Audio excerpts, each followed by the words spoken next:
barumsa keenya har'aa akka lallaba yeroo kaanii isin beektanii ta'uu dhiisuu danda'a. Kanaaf Waaqayyoon kadhannee dura mata dureen irratti dubbii Waaqayyoo isinitti dubbadhu isinitti mee Waaqayyoon kadhannee tu barumsa keenya itti fufna. Wanti kun garuu isinitti mul'ata? Mata dureen keenya isa amma argaa jirtan kanaadha. Barsiisa dhugaatiin barsiisa sobaa qolachuu jedha. Kaayyoon yookiin barumsa kana kan nuti barannuuf yeroo hundumaa bara hundumaa sobni jira. Garuu sobni dhugaadhaan injifatama. Dhugaan soba injifata. Kanaaf barsiisa kana fudhannee ofii keenyas namoota kaanis dhugaa dubbii Waaqayyoo keessatti eeguu akka dandeenyuuf akka nu dammaqsuufidha. Kaayyoon mata duree kanaa irratti barannuuf jechuudha. Utuun kutaa macaafaan dubbisiin ijoo barsiisa keenyaas isinitti hima. Achi booddee kutaa macaafaa dubbifnee Waaqayyoon kadhanna. Waldaan barsiisa sobaa attamitti ilaaluu qabdi kan jedhu irratti xiyyeeffannaa. Barsiifni sobaa immoo maalii amala attamii immoo qabaa kan jedhus asuma keessa kaafna. Barsiifni sobaa seenaa macaafa qulqulluu keessattis ta'ee seenaa waldaa kiristaanaa keessatti maal fakkaataa kan jedhu in ilaalla. Barsiifni sobaa immoo bara kana jiraayyuu yoo jiraate maal jedhaa maal fakkaataa kan jedhus in ilaalla isiniin jechuu kooti. Amma isinin dhamaasaa kaanee dhaabannee sagalee Waaqayyoo dubbifna.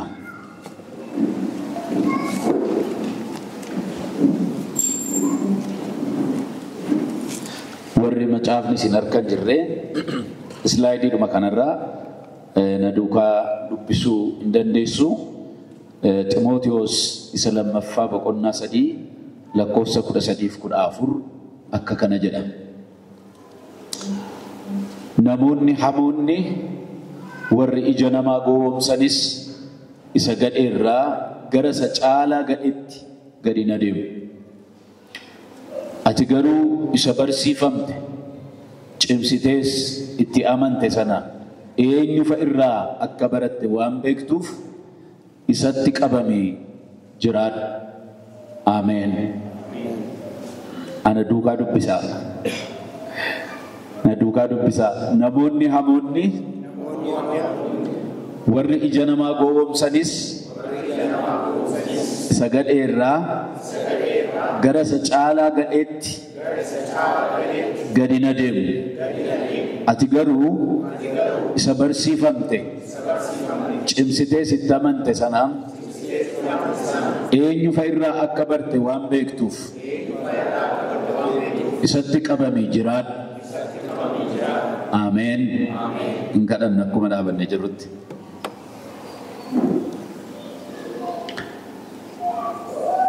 Galanni bara baraan siif haa ta'u. Araaraaf ayyaanaan kan guutte barri yoo geeddarame haalli yoo geeddarame namoonni hammaachaa yoo adeeman ati kan hin jijjiiramne akkuma durii har'as jirta. Bara baraanis isuma taateetti fufta. Gaarummaa kee hin jijjiirtu. Amala hin geeddarattu. Ulfinni siif haa ta'u.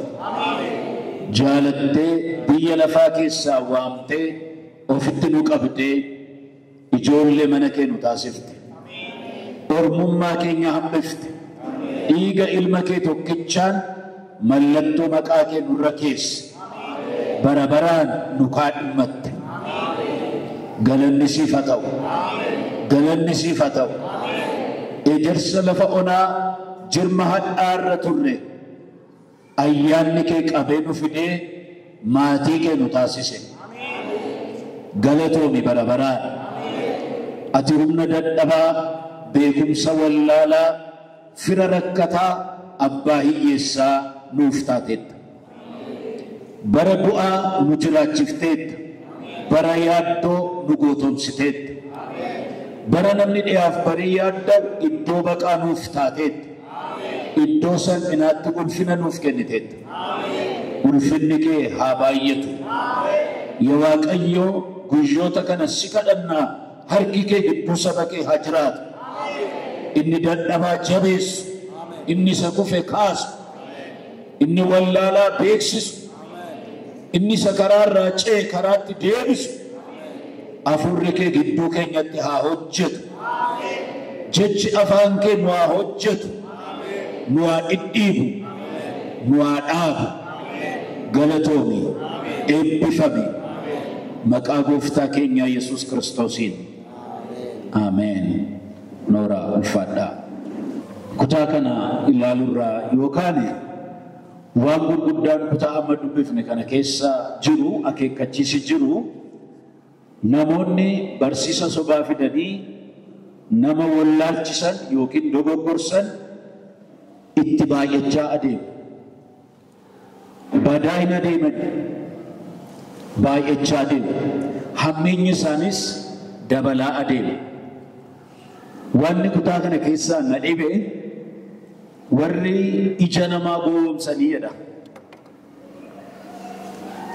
Maal namaa? Dhaga'uu jirtu? Ija namaa jedha. Edaa irra jirees ija irratti hojjetama. Waan arguun gowwoma namni. Waan namni ilaalee gowwomuu danda'u, waan mul'atu, waan argisiifamu qabu jarri kun. Ija namaa irratti hojjetu. Gowwomsaan isaanii miccimaan ija namaa irratti. Ija namaa gowwomsan jedha kutaan ammaa kun. Dabalaa adeemu. Duris turaniiru, jiru har'asii gara fuulduraattis hin jiraatu. Hamma gooftaan keenya Yesuus Kiristoos deebi'ee dhufutti. Garuu unuun akkana jedha. Ati garuu akka kanaan wallaalchifamneef isa barsiifamte, cimsitee amante sanatti qabamiiti, isa barattetti qabamiiti, jiraadhu, isa dhageessetti jiraadhu. Maaliif eenyurraa akka dhageesse beektaa? Mana eeddanii beektu dur? Mana eegaa isiniin jedhanii beeku maatiin keessan? Beekanii? Ila balbala kanarraa hin ka'in. Yoo namni kottu sana kana siin jedhe abbabbaan natti ka'aa, imammaan na dheekkamti jedhi. Isiniin hin jenne? Akkasuma akka nuun jedhamni miti? Lakki balbala kanarraa hin ka'in naan jedhanii. Lakki waan tokko namatti hin ergisiin naan jedhanii. Eenyu akka nuun jedhe waan beeknuuf inni dhufee waa biraa faallaa sanaa nu gaafatu toleen jennuuf. Akka barsiifamte eenyurraa immoo akka baratte waan beektuuf isatti qabamiiti jiraadhu. Ameen. Keessummaa dhufee namni hin beekne dhufee isatti fudhatte sanarraa akka siin kaachifne isatti qabamiiti jiraadhu jedha. Jireenya amantii kiristaanummaa keessatti barsiisii fi jireenyi yookiin shaakalli jireenyaa practice inni jennu jechuudha gargar ba'uu hin danda'u. Jireenyi waan baranneen bocama. Shaakalli jireenyaa akka nu itti jiraannu, akka nu itti barannetu boca. Waan barate jiraata namni. Barsiisni jireenya namaa boca. Boca jechuu beektuuni shappi godha. Wanti addunyaa kana irratti mul'atu hunduma isaa duuba barsiisatu jira. Warri morma namaa kutanis barsiisa isaaniitu morma namaa kutuu duuba jira. Dhugaa moo soba? Waan baratan, waan fudhatan sirrii dhalanii isa dhaga'an isa hojiirra oolchu jechuudha. Barsiisa shaakala jireenyaa boca. Kanaaf barsiisa sobaa keessa jireenyi dhugaan hin ba'u. Barsiisa jallaa keessa jireenyi qajeelaan hin ba'u yookiin shaakalli qajeelaan hin ba'u. barsiisa hamaa keessa jireenyi gaariin hin ba'u. Kuni haqa. Barsiisaan jireenyi namaa boca margi ta'e barsiifni sun waan inni fakkaata jireenyi nama isa dhaga'u jechuudha. Balaan jireenya kiristaanummaa keessatti barsiifni sobaa qabu guddaa waan ta'eef Waaqayyo waan kana macaafa keessatti xinneessee hin ilaalle. Tuffatee hin ilaalle Waaqayyo akeekkachiisa cimaa kenne. Kanaaf waa'ee barsiisa sobaa qola baasanii dubbachuun, barsiisuun, mormuu, dhiisuun eeyyama kennuufitti ilaalama. Barsiisa sobaa qola baafnee ilaa kun barsiisa sobaati. Ilaa kun dubbii sobaati jennee ittiin mormuu waa'ee isaa dubbachuu, balaaleffachuu, dhiisuun eeyyamuufidha. Mana Waaqayyoo keessatti keessumaa akka barbaade jiraatu eeyyama kennuufidha. By the way, barsiisa sobaa fi barsiisi dogoggoraa adda addaa. Ni dhaga'u jirtu? Barsiisa sobaa jechuun barsiisa dogoggoraa jechuu miti. Hundi keenya iyyuu dogoggorree beekna. Ani dogoggoree beeka. Hundi keenya dogoggorreerra. Dogoggoruuni wallaalanii dogoggoruudha. Irraa sirrata namni dogoggore. Soba garuu barsiisa sobaa jechuun garuu ejjennoo qabatanii isa kana malee isa kana miti jedhanii ejjennoodhaan itti adeemuudha barsiifni sobaa. Waaqayyo kanarraa nu haa eegu. Sobniif dogoggorri adda adda sidii jechuukooti. Kanaaf barsiisa sobaa mana Waaqayyoo keessatti mormuu danda'uun hojii waldaan hojjettu keessaa tajaajiltoonni hojjetan amantoonni gochuu qaban keessaa tokkodha. Kana cal jechuun garuu eeyyama kennuufidha. Namoonni tokko kan Waaqayyoon taa'iku jedhu waan ofii isaanii dubbachuu qaban Waaqayyoof kennu. Saayilensiin yeroo hundumaa sirrii miti. Yerootti gaarii ta'u jiraachuu mala ta'a callisuun. Garuu yeroo hundumaa sirrii miti callisuun. Jalla jireenya namaa balleessu fidanii warra deemaa jiran tajaajiltoota ta'anii jechuudha. Maqaa isaanii dha'ee Hemeenoosii fi Filixoosii warra barsiisa sobaa barsiisan kana keessa jiru irraa of eeggatu. Akkami badhaasaan fa'aa gammadaan fa'aa jechuu sodaannu miti. Hemeenoos Filixoos jechuun maqaa namaati. Maqaa isaanii dha'ee isaan kun amantii namootaa garagalchaa jiru, amantiirraa garagaraniiru. Barsiifni isaanii immoo akkas jedha, du'aa ka'uu kanaan dura taa'ee darbeera jedhu warra kanarraa of eeggadhu. Ameen. Dabalees Phaawulos kun Timootewosiin akkana jedha. Hemeenoosiif Iskindir nama tokkotti dabalee mabu. Hemeenoosiif Iskindir jara kana keessa jiru. Jara kam keessa? Warra barsiisa jallaa dubbatanii maqaa Waaqayyoo arrabsiisanii namoota amantiirraa kaachisan keessa jiru. Hemeenoosiif Iskindir jara kana keessa jiru. Ani immoo Waaqayyoon arrabsuu dhiisu akka baraniif adaba harka seexanaatti dabarsee isaan kenneera. Hardi miti jechi Phaawulos kun. Eeyutti isaan kenneera? Seexanatti dabarsee isaan kenneera. Sababii isaaniitiin maqaa Waaqayyoo arrabsamaa jira. Sababii isaaniitiin namoonni amantiirraa galagaraa jiru. Kanaaf akka adabamaniif an harka seexanaatti dabarsee isaan kenneera jedha Phaawulos. Warri kun warra amanne miti. Warra waldaa keessa jiran, warra tajaajilan garuu barsiisa dhugaa dubbii Waaqayyoo isa fudhatanirraa goranii falaasama Giriikii fi dubbii Waaqayyoo waliin makanii warra dhugaa micciiranii amantiirraa namoota kaachisan. Qolli isaa amantii fakkaata, keessi isaa amantii miti. Isaan kana harka seexanaatti dabarsee kenneera jedha. Gara kakumoofaattis yoo deebine Waaqayyo waa'ee kanaaf akkam siireessi akka ta'e raajicha Ermiyaas boqonnaa 5:31 akkana jedhee dubbata.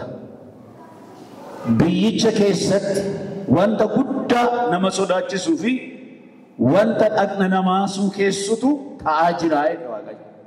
It is happening. Ta'ee darbetuun ta'in now it is happening. Ta'aa jira. Raajonni sobanii raajii dubbatu. Raajonni maal godhanii dubbatu? Sobanii raajii dubbatu. Luboonnis wanta isaanitti tolu duwwaa barsiisu. Sabni koo wanta akkasii kana jaallata. Sadii ilaala.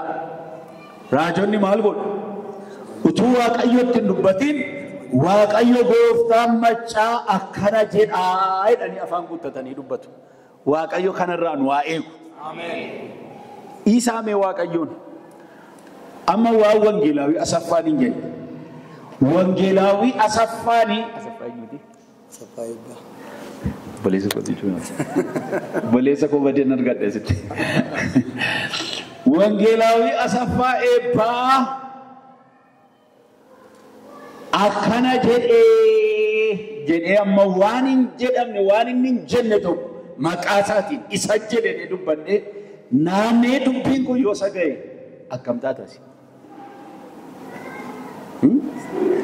Qees Darajjeenii dildilli Shaafii Gojjami walitti fiduu hiicitee bule jedhee otoo nama Finfinnee taa'ee haasa'ee biyyi kana wal harkaa fuudhee dubbatee eessaa dhufe eenyu jedhe Qeesii Warquu nutti hime eessaa dhaqe Qees Darajjeen natti hime fiicheerraa naa bilbile jedhee hin jenneen waliiwwan bilbille nuyi. Amma Qeesi maaltu itti dhaga'ama siin kana gaafa kana dhageessu. Dhugaa kun jedhe dhagaartuni waan hin jirre uume ilaalaa gaha. Nama hamma kana eegii aarse Waaqayyotu afaan isaan dubbatiin Waaqayyo gooftaan maccaa akkana jedhanii waan inni hin jenne maqaa isaatiin dubbachuun hammam hamaadha. Na dhagaa jirtu? Waaqa qulqulluu Waaqa dhugaa maqaa isaatiin sobanii utuu ofii sobanii waan tokko Waaqa jedhedhanii namaaf Waaqa wal lolchiisanii waan inni hin abdachiifne abdachiisanii waan inni ittiin hin naasifne nama naasisanii nama inni hin ajjeefne ajjeesanii nama inni hin jiraachifne jiraachisanii.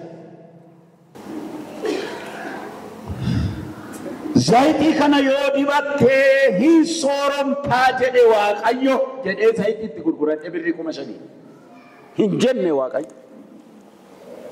Agaartu raajonni sobaniitu maqaa kootiin raajii dubbatu. Luboonni immoo waan isaanitti tolu qofa barsiisu. Waan ani jedhe miti, waan ani barbaade miti, waan anatti tolu miti. Ishi isa caaluun isinitti Waaqayyo mee baay'isee wanta kana biyyicha keessatti jedhe waan gurguddaa meeqa ta'e. Biyyicha keessatti wanta guddaa nama sodaachisuu fi wanta dhaqna namaa sukeessutu ta'e. It's so serious. Waan xinnaa miti wantichi waan nama naasisu waan dhaqna namaa sukanneessu waan nama rifaasisu jechuudha. Godhe shock waan nama godhu jechuudha. Kanatti ta'e Waaqayyo inni maalidha? Waan ani hin jenne maqaa kootiin sobu. Waan ani hin barbaanne waan ofii barbaadan barsiisu. Inni hammaataan immoo sabni koo immoo isa kam jaallata? Isa akkasii kana jaallata. Isa akkasii kana wajjin gulufaa. Gabaabaatti maal jechaadha Waaqa? Sabni koo dhugaa caalaa soba deeggaraa. Amma sobduuma warra dhugaatirra gabaa qaba. Maalu natti maqaa Yesuus sobduu moo dhugaa gabaa qaba amma bara kana? Isa sobduu soba moo dhugaa gabaa qaba? Soba gabaa qaba. Maaliif? Ilaa dhaggeeffadhaa. Bara kana raajota sobduu barsiisota sobduu qofaa miti amantoonni sobduunis guutanii waldaa keessa. Ishi dhaga'u jirtu amma hattuuni waan hatte namarraa fuudhu tuun qabanne maal gochiifatti ishi sangaa tokko kophaa ishii qotiyyootti mitisi qotiyyoo tokko kophaa ishii nyaattee hin fixxii hattuun kanaaf namni qircaa hannaarraa fudhatu hin barbaachisa moo barbaachisu hin jiru yoo ta'e maal gochi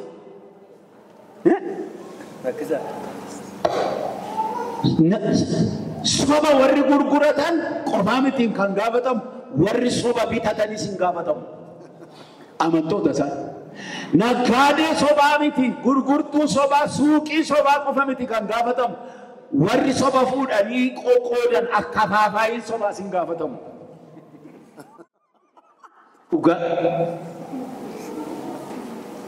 waaqayyo garee dhugaa nu haa taasifatu amin jedhaa kaayi macaafni akkas jedha raajonni sobanii raajii dubbatu luboonni waan an hin jenne barsiisu sabni koommoos akkasii jaallata garuu jedhe waaqayyo the point garuu eegaa jedhe dhumni yommuu dhufu maal gooture kan hojjetu anoo keessaan qabu maal gooture isin ilaala taa'e in ilaale moo in ilaalle waaqayyo ilaale waaqayyo nu gargaaru amen mormuu seeduu dubbachaa jira dhugaaf dhaabachuu dhugaaf afaan ta'u haala jireenyaa mana waaqayyoo keessatti waaqayyoo waan sadii kana kaase sanamma isinitti hime kana arge soba raajota sobduu rakkoo raajota sobduu barsiisa bu'uura dubbii waaqayyoon qabnu rakkoo barsiisaa sabji immoo dhugaa isa kan waaqayyoo caala sobatti gammaduusaa arge waaqayyo kanarraa nu haa eegu amiin jedhaa ka akka kakuu duraatti yookiin kakuu moofaasa jennutti waaqayyo nama adinna akeekkachiisee ture jechuudha nama maqaa kootiin raajii dubbatu utuu ani ittiin himiin ija jabinaan waaqayyo akkas jedhe kan jedhu of gidduudhaa hin kaa'inaa indoom ajjeesii sireesiidha Old Testament maal godhe ajjeesii seera keessa deebii boqonnaa 13 lakkoofsa 1-5 ilaaluu dandeessu sobaan maqaa kootiin isa waan ani hin jenne jedhu of keessa ajjeese ajaja kakuu moofaati akkas ajaja kakuu haaraatti immoo waaqayyo akkas jedha dhaggeeffadhaa namni barsiisa Kiristoositti qabamuu dhiisee kanarra darbee barsiisu waaqayyoon of biraa hin qabu eenyuun hin qabu dhaga'u jirtu irran deebi'a ergaa Yohaannis 2:1 namni barsiisa Kiristoositti qabamuu dhiisee kanarra darbee barsiisu waaqayyoon of biraa hin qabu inni barsiisichatti qabamee jiraatu immoo abbaa ilmas of biraa qaba namni barsiisa kana hin fudhanne isin barsiisuuf yoo dhufe garuu mana keessanitti isan simatinaa maaliin godhinaa hin simatinaa nagaayyuu isan gaafatinaa namni nagaa isa gaafatu hojii isaa isa hamaatti hirmaachuu isaati kun ergaa kakuu haaraati dhaga'u jirtu barsiisa Kiristoos kan hin taane kan Kiristoos kan hin taane baatee isin barsiisuudhaaf yoo dhufe hin simatinaa nool hin jedhinaa barcuman kenninaafi irraan dhaga'inaa nagaayyuu isa hin gaafatinaa Amen. Sirreessi ta'a. Nama waaqayyoo ta'uu jechuun waanumatti dhangalaasan dhuguu jechuu miti. Namni waaqayyoo calaltuu kan hin qabne kan itti himame hundumaa ameen jedhee kan godhuuf kan dhugu miti. Hammeenya isin barsiisaa jiru ishee waaqayyoo garuu jallina mormuudhaaf ija jaboota akka taanu barbaada. Moo barbaadu? hin barbaada moo barbaadu Amanu waldaa keessatti mee harka wal qaba akkas jedha hunda shigoona miti tokko lamaan adagaadhuma gannutti bu'a seena. Amma tokko faa kan hin jiru harka qabi nama sibirata harka qabi akka ija utuu iji kee ilaalu iji kee utuu diimatu ani sokkeera jedhi ani sokkeera. Amma maal nu gochaara namichi kun wal lolchiisaa jira. Obbo ati goomattuu kooti miiqanyaadhaati utumati na jibbituun ani immoo guddaadhaa jechuudhaan obbolaa wal lolchiisaa jira. Waan hundumaa waan isinitti himan hundumaa hin fudhatina akka barsiisa Kiristoositti kan hin taane hin fudhatinaa ergaa kakuu haaraati. Obboloota ho'edha Phaawulos immoo Roomaa 16:17 warra barsiisa isin fudhattaniin mormuudhaan yaada namootaa gargar baasanii amantii irraa kuffisanitti akka of eeggattan isinan gorsaa. Isaanirraa of eeggadhaa. Warri wanta akkasii hojjetan kun garaa isaaniitiif yaadanii hojjetu malee Kiristoos gooftaa keenyaaf hin hojjetanii. Isaanis dubbii gurra namaatti tolee gaarii fakkaatuun garaa namoota garraamotaa hin gowwoomsu. Dubbii maal fakkaatu? Gurra namaatti tolee gaarii fakkaatuun nama gowwoomsu. Gowwoomsaan jira. Kanaaf warra kanarraa maal of godha? Of eeggadhaa. Ameen. Of eeggadhaa akeekkachiisa dubbii Waaqayyooti. Akkamitti barsiisa sobaa beekuu dandeenya? Amalaa fi maalummaa fi amaloota barsiisa sobaa tokko tokkoon isinitti hima macaafa qulqulluurraa. Barsiisa sobaa gartokkeedha. Tokkoffaa. Barsiifni sobaa gartokkeedha. Barsiifni sobaa waan hundi isaa soba miti. Dhugaa baay'ee of keessaa qaba. Garuu dhugaa soba makate jechuudha barsiisa sobaa jechuudha. Maal jechuudha? Dhugaa sobni itti makame jechuudha. Manaafiqachuun gartokkoon kan. Dhugaa wayii qabaa garuu soba makateera. Herreega amantiitiin immoo dhugaaf sobni ida'amee dhugaan ta'u. Dhugaa baay'eef sobni xiqqaan illee ida'amee soba ta'a. Maaliif? Bishaan amma isin argitan kanatti summii cobsaa tokko yoo keessa jiraate namiidhuu hin danda'amu hin danda'u. Hin danda'amu hin danda'u. Cobsaan tokko bifa bishaan kanaan jijjiirree foormiin isaasuma sanaa cobsaa tokkodha garuu na ajjeesuu danda'a yookiin dhibamaa na taasisuu danda'a. Nyaata nyaannu keessaa summiin xiqqaan dhibbeentaa xiqqaa 5 gadi yoo ta'e iyyuu nama ajjeesuu danda'a, dhukkubsataa nama taasisuu danda'a. Barsiisa sobaa jechuun waan hunduma isaa soba miti. Dhugaa baay'ee qabaachuu danda'a. Nyaata keessaa summii xiqqoo jechuudha. Namichi kuni bargarii yookiin saanduchii baatee jira. Saanduchiidhuma seeraatii garuu wayii keessa waa dhagaateera fakkaata. Waa keessa barbaadaa jira. Waan xinnoo waan hubataan argu wayii miidhuu ni dandeessi waan ta'eef. Hubatanii ilaaluu jedhanii sirriitti ilaaluu danda'u. Summiidha barsiifni sobaa. Summii nyaata keessa bu'a. Barsiifni sobaa waan dhugaa fakkaatu guutuudhaan qabamee waan dhiyaatuuf dafamee irratti hin dammaqamu. Phaawulos akkas jedha.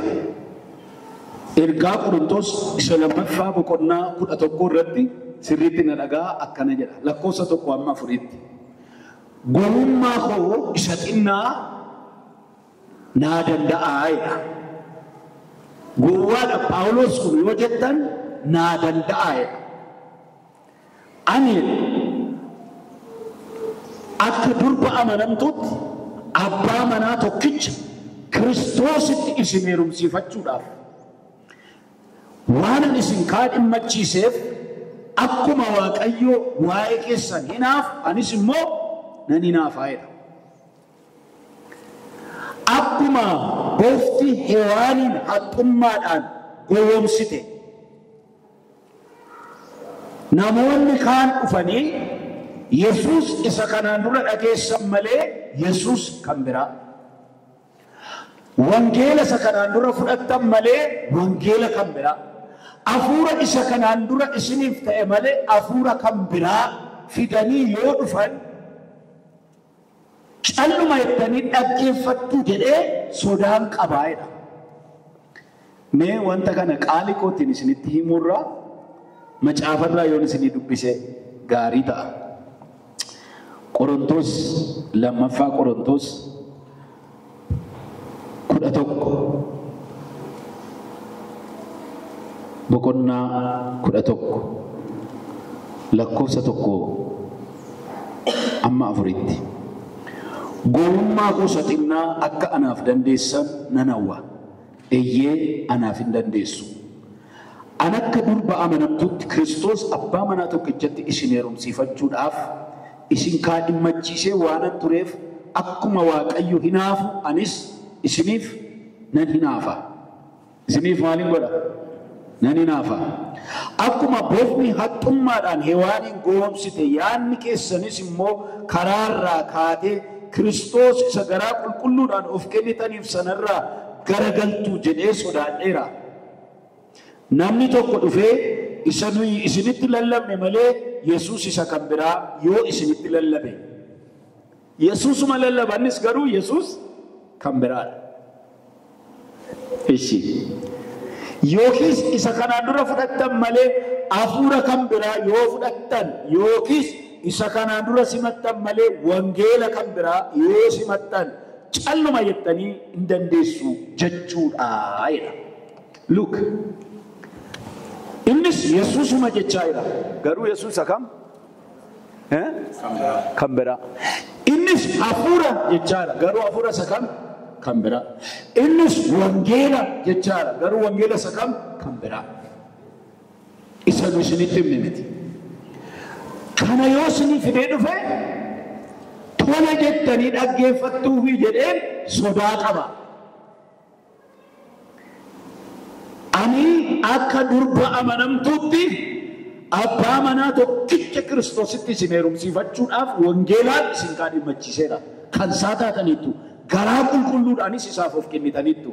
Garuu sodaan qaba. Kan biraan fidanii kan fakkaatu garuu kan hin taane irraa isin garagalchuu jedhee sodaan qaba.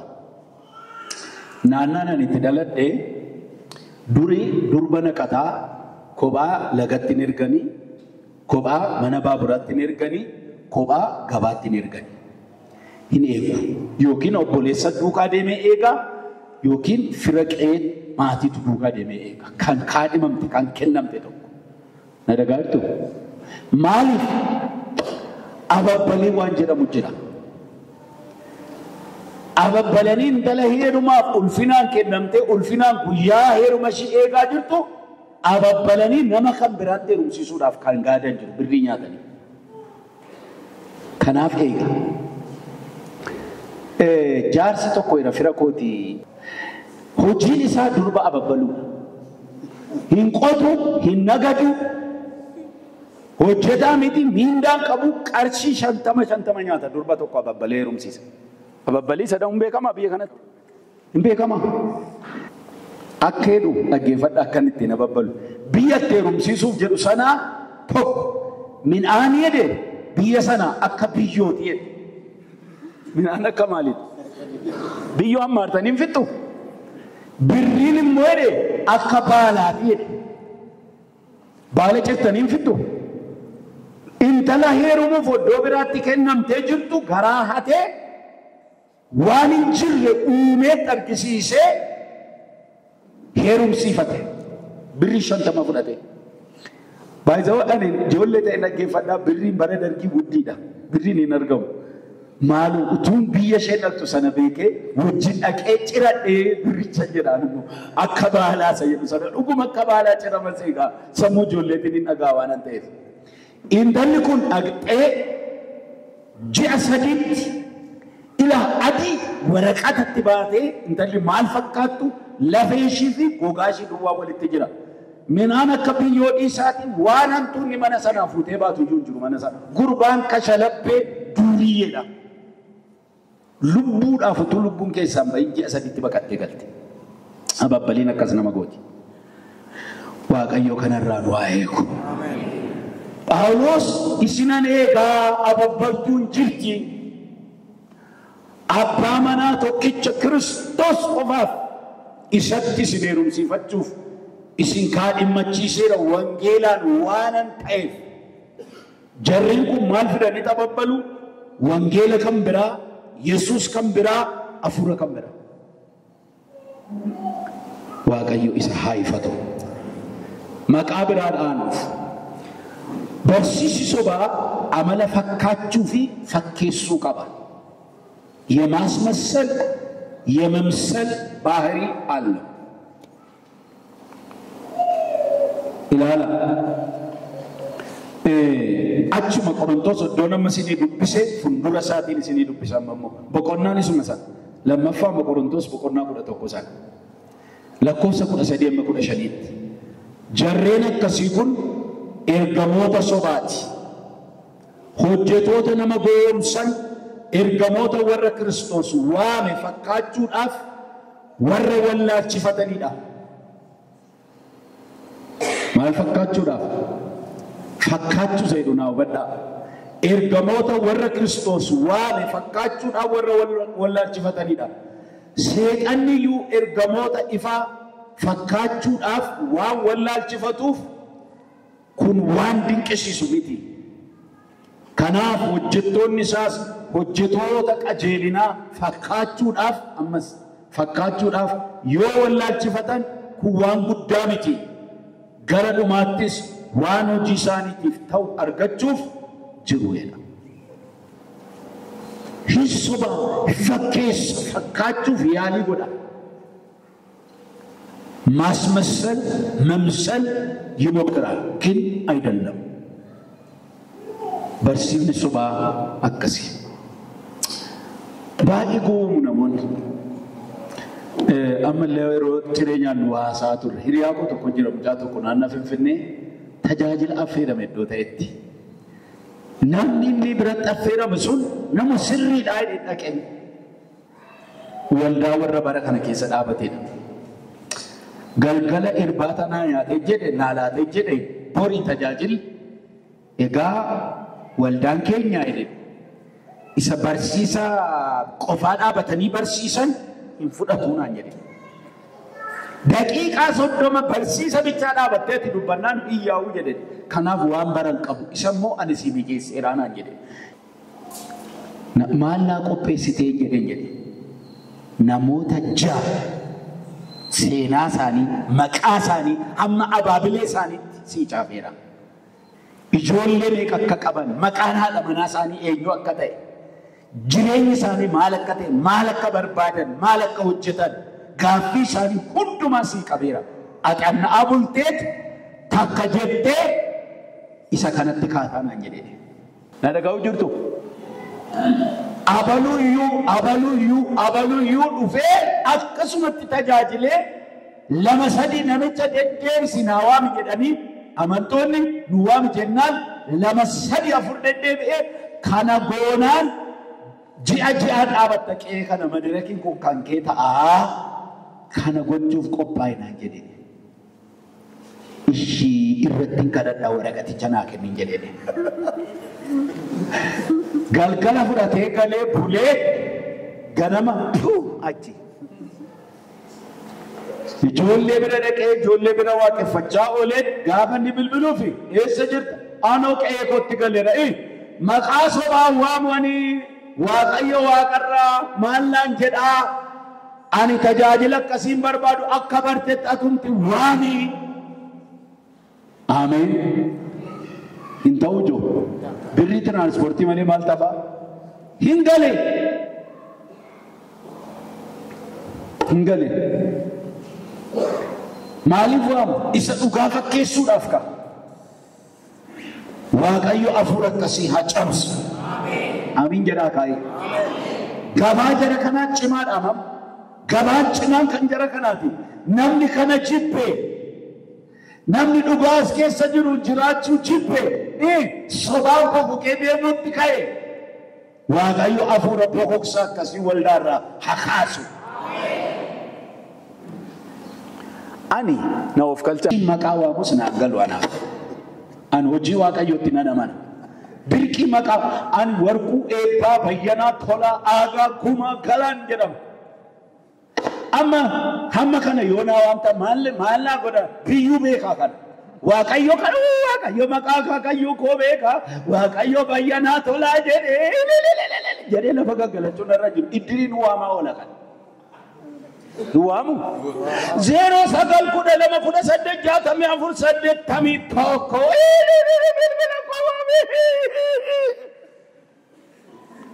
What does it mean? Bilbila teeleen nuu baasee waaqayyo kana beekenne lafa cirraa waaqayyo lafeekee kaleekee isatti namatti himne eenyummaa keessaa isatti booftee baaftu isa labdheekee hormeekee keessaa waaqni beeku bilbila namaa beekuun birqiidha. Jarana birqiidha. Waan koskosee akkasitti deebine waaqayyo kana nurraa kaasuuti. Dhuga. Kanaaf fakkeessuu barbaadu. Amala fakkeessuu qaba. Raajii sobaas barsiisi sobaas amala fakkeessuu qaba. Maqaan waaqayyo haa eebbifamu. Waaqayyo akkasaa bishaan nu barbaada. Cimaan guddaan as keessaa fakkaachuudhaaf isa amala fakkeessuu qabu. Gooftaa Yesuusis raroo hoolaa uffatanii yeeyyoota hoolaa fakkaachuudhaaf raroo hoolaa uffatanii gara keessaniin dhufu keessa isaaniitti garuu yeeyyii butataadha akka jedhe fakkaachuu isa jedhu kana sirriitti ilaaluu qabna jechuu kooti. Sa'aatii kadhannaa akkan hin finne naa ilaali qeesiku. Amaloota barsiisa sobaa keessa xinnoo ishee sirriitti min gara kadhannaatti isin dabarsa. Barsiisi sobaa immiyaa. Raajii sobaas immiyaa. Immiyaa'u? Immiyaa. Dhaggeeffadhaa. Dhugaa immiyaa. Immiyaa akkasitti. Ila hin ceetaa, hin galtaa, hin furkaataa, hin futtaataa. Immiyaa'u kun. Ila qabadhu. Immiyaa'u kun qabattee tabaqqa. Waan qabanne qilleensa ta'e malee immiyaa'u. Garuu waan mi'aawu hundumtuu jireenyaan ta'u. Qorichas hin ta'u. Ndewon qoricha yeroo baay'ee mi'aawu. Hakimiin as jiraa yeroo baay'ee qorichi mi'aawu. Hin mi'aawu. Waan mi'aa irraa of eeggadhaa dhundawwan koo karaa saayinsii dhuftan immoo maal isin barattoota karaa saayinsii yoo dhuftan immoo waan mi'aa irraa of eeggadhu waan coomni mi'aa moo mi'aa garuu irraa of eeggadhaadhaan. Sukkaara kana amma umrii koo kanatti sukkaara na bira kaa'attanii deemuun sodaatina. Ijoollee bira sodaadhaa malee ani ittiin natti mi'aa garuu naan ta'u. Hin mi'aa garuu jireenya hin ta'u. Barsiisni sobaa immiyaa. Yaasat ትምህርት yaasat ትንቢት ይጣፍጣል. Gurbaa tokko biyya keenya bokoksanii fixanii waggaa 20 meeqa dura bokokii lammana ga'ee baallee baasee iddoo namummaatti deebi'uudhaaf waggoota itti fudhate. Ameerikaarra roo deemtuu abiib waaqannatti mee isteetii Ameerikaa isteetii isa tokkorra yeroo dhuftu isteetiin kaan immoo maaloo nama waaqayyo asirraa nuu darbi miilli kee qorichaa jedhu waaqannatti mee bokoksanii fixanii Jaapaan irraa yeroo kaatu Chaayinaan immoo minxaafii afteessi eegdii mi'aawuma kun liqeeffatee gammadee liqiidhaan gammaduu waaqayyo namaa baraaru jechuun amma duwwaadha. Isa waggaa ganaa meeqa ta'u tuma dhugaayyuu ta'e liqeeffatee gammadee liqaa waan deebisu qabe kaa. Kimi haa barsiifni soba.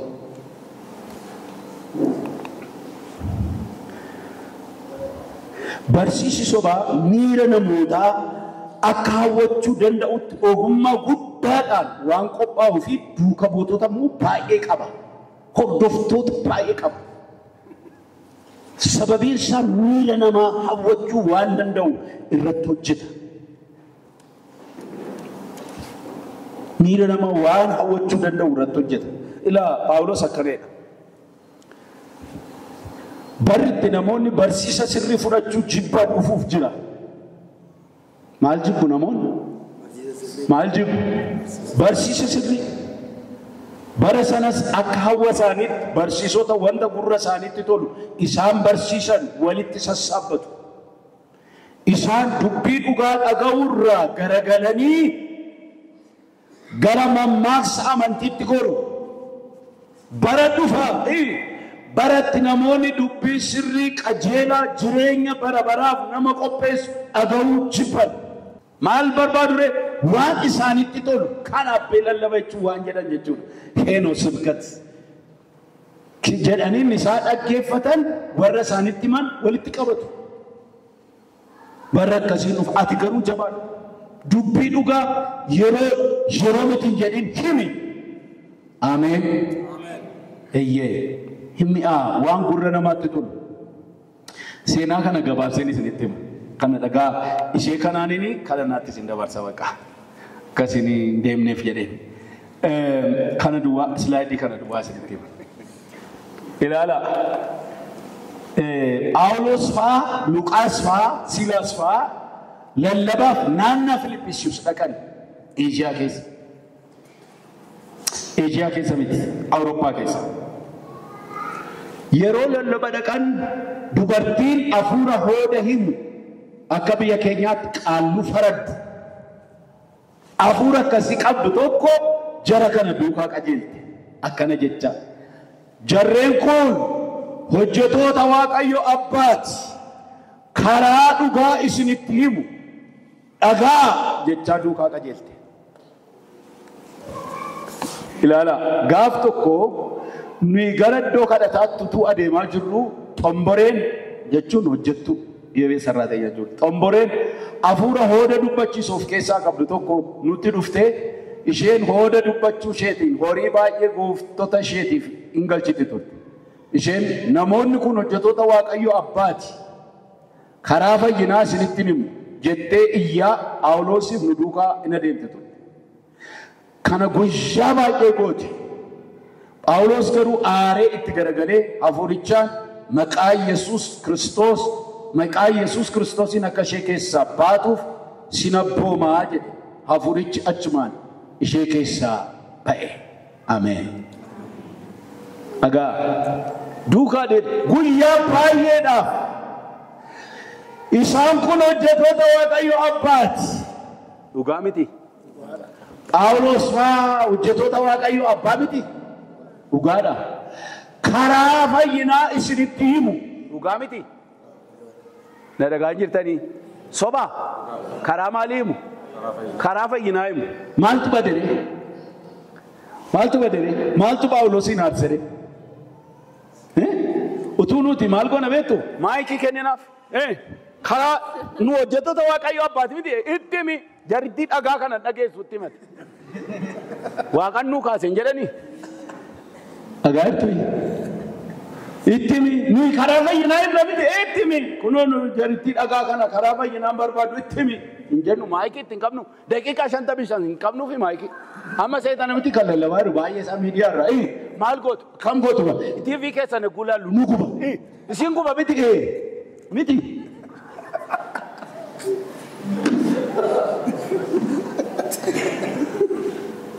Phaawulos inaan maali baale Phaawulos maqaa gooftaa Yesuus Kiristoosin keessaa ba'i jedhee keessaa baase. Ameen.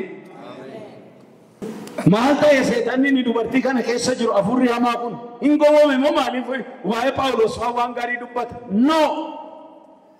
Hojii qaba herreegga isaa ilaallateedhaan waan hojjetatu ilaallateedhaan maal ta'a ture beektu utuu Phaawulos cal jedhanii deemanii raatanii gaafa isaan achi deeman afurri hooda himu waldaatti gala ture. iddoonni taa'ee faradu waldaa ta'a ture. Maaliif? Amma namoonni tokko fudhatama argachuu barbaadan maal godhu beektu? Qees bal'inaa fa'aa duukaa, paasterintinaa fa'aa duukaa tajaajilaaf Keeniyaa keenyee Yugaandaatti deebinee kiiloo isaanii kaawwachaa jiru. Qees bal'inaa fa'aa duukaa, paaster Masfin fa'aa duukaa jennaanii bakka amma ol baaftamu kabbaad miizaanii ta'eera moo hin taane? Chaampiyoonii isa guddaa ta'eera. Amma akka jetti sila dubartiin kun Phaawulos fa'aa duukaa Silaasii fa'aa wajjin Filippisius dhaqnee wangeela lallabnee Efesoonitti deebinee namni hundi kun gooftaa fudhatee arganiiru moo argine namoonni dhaquu isheen duukaa deemtee lallabdu. Kanaaf jarri tokko miti ne wajjin lallabaa turan. Phaawulos isin iyyaa isheen isin iyyiti. Phaawulos isin lallabaa isheen isin lallabaa turte. Tokko miti. Kanaaf hojiin ishee approvalii argateera jechuudha. Kanaaf hooda himuun eessa dhufa? Bataskaana dhufa waldaa. Maqaa gooftaa Yesuusiin keessaa baase. Ameen. Waan isheen dubbattu mi'a moo mi'a? Inni isheen haasoftu mi'a. Isaan kun hojjettoota Waaqayyo abbaatii. Abeen. Hin jennu? Yes. Seexannu dhugaan haa ba'eera. Yes. Hin jennu? Hojjettoota Waaqayyo abbaatii. Jarreen kun nama qoosaan seenaa karaa fayyinaa namatti himoo. Itti makachaa jira. Garee tokkodha nuyi tokkumaa jechuudhaafi. Waaqayyo isa cabse malee. Ameen. Nuyi tokkumaa jechuudhaafi booda. Waan mi'aa haasa'e, waan mi'aa haasa'u malee burqaansaa hadhaadha. Iddoon irraa dhufe hadhaadha. The source matters. Yeetiin fichi duqeetu naamci kan Waaqayyoo miti. Inni kana haasa'aa jiru hafuura qulqulluu miti, hafuura hamaadha. Kanaaf ifatee keessaa baase. Barsiisi sobaa himiyaa barsiisi sobaa. Akka mi'aawu akkas jedhanii wanta nutti toluu fi wanta nutti fakkaatu duwwaa nutti himaa. Hiika abbaa gammachiis akka jirutti beekaan fudhadhe laasa kana. Hiika abbaa gammachiis qubee isaa baatiin barreeffame warri kitaaba kana qabdan waan qajeelaa nuun arginaa, waan mi'aa nutti himaa malee sossoba nu argaa. Waan maalii nu argaa? Waan mi'aa. ቅኑን አትንገሩን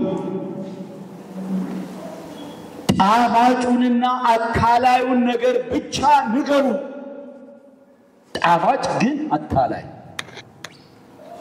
waaqayyo ሳይፈቱ አመለ በርሲሳ ሶባ ኬሳ ጋ tokko barsiifni sobaa maal jedha himi'a gurra namaatti mi'a calculated ta'ee qophaa'ee dhufa Sukkaara qaba. Practically mayyuu ta'eera. Karameellaa kiiloo meeqa bitatanii kan dhufan jiru. Walitti mi'ooftu gaa'ela keessanitti tokko birrii 50 bitadhaa. Karameellaa. Waaqayyo nu gargaara. Biratti dammaqachuudha. Gooftaan isa dhageenya nuuf haa eebbisu. Asuma irratti nagaa.